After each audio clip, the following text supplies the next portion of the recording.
Айдындала көлдің іргесінде, таулардың баурайындағы жасыл баққа орынған ауылым. Талдыбұлақтың төңірегіндегі бұрқылдай атқылаған тұмаларын неге ұмытайын? Балалық шағымның алтын бесігі емес пе? Қастек Баянбай естелігінен. Жер жанаты Жетісу киелі мекеніміз туғызған, айбынды алып тұлғалары аз емес. Солардың бірі, әрі бірегейі, қазақ балалар әдебиетінде өшпес із қалдырған Қастек Баянбай. Балалар жазушысы, ақын, 30-ға тарта жыр жинағының авторы, Алаш сыйлығының лауреаты, аудармашы болған әрі тұлға. Сұм ажал ортамыздан алып кетпесе, биыл 85 жасқа толар еді. Осыған орай, туған өлкесі перзентін еске ала, мерейлі күнін кең көлемде атап өтті.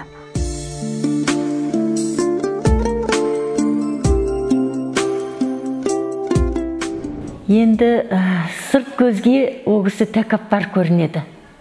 Бірақ ішкі жан дүниесі нәзік, сезімтал. Әсіресе мына жас баланы кішкентайларды ол қасынан өте алмайды. Міндетті түрде қолынан ұстап, бір сөз сөйлетіп, сөйтіп барады. Әдебиетті негізінен үлкендерге бастап жазған. Үлкен адамдарға бірінші кітабы шықты. Кейін бірақ балалар әдебиетіне ауысып кетті. Сол балаларды өте жақсы көргендіктен ғой деп ойлаймын енді.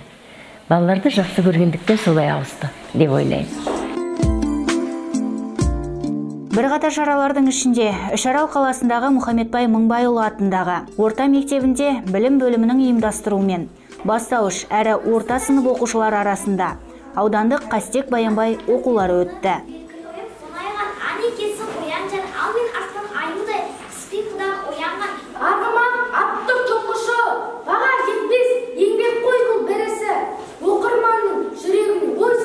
Ақынға арналған шараға өмірлік жары Баянбаева Күлшат Төлебайқызы, Қазақстан жазушылар одағы басқармасының орынбасары, ақын Бауыржан Жақып, филология ғылымдарының докторы, жазушы Нұрдәулет Ақыш, халықаралық ЮНЕСКО сыйлығының иегері, жазушы Жұмаш Кенебай, Қастек Баянбайдың бауыры, жеке кәсіпкер, өткізілген шаралардың бас демеушісі Керімжан Ксенбайұлы және қызы Муза Қастек қызы арнайы келіп, балалардың ақын шығармашылығымен терең таныс болғандарына тәнті болды.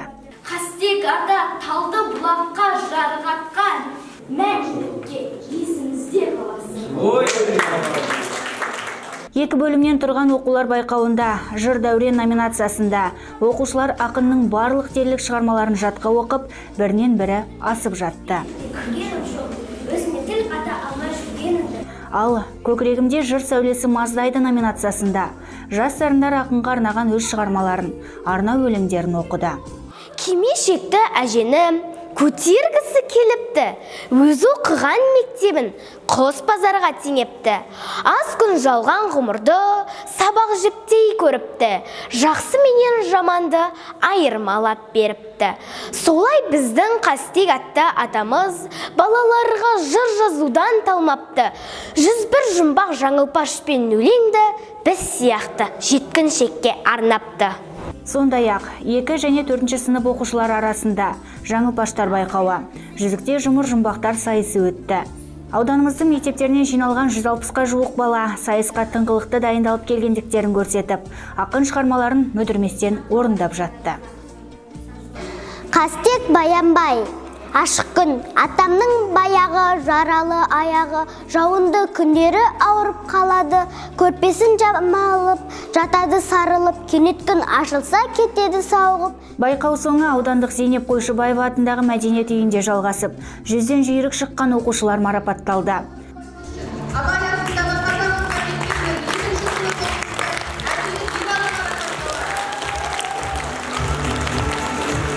Мәдениет үйінің өнерпаздары мен Үшарал қалалық балалар шығармашылық орталығының жас таланттары өнерлерін көрсетіп, ақын шығармашылығынан үзінділер оқыды.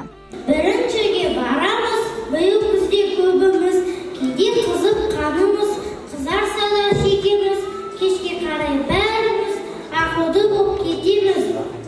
Біздің әдебиетіміз бен өнеріміздің болашағы сол балалар екен, олардың әдебиетке соншалықты еркін, үлкен құштарлықпен келіп жатқаны бізді қуантады. Ол жалпы қазақ халқы дәстүрді сақтаған халық. ағаны сыйлаған халық.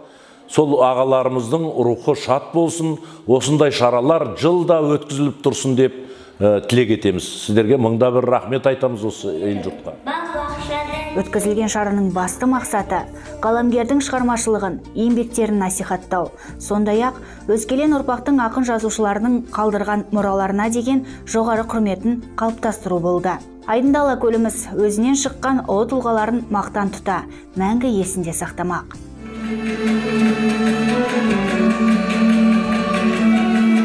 Қарлығаш Еркін, Нұрбақыт Меңдібайұлы, Алакөл жаңалықтары.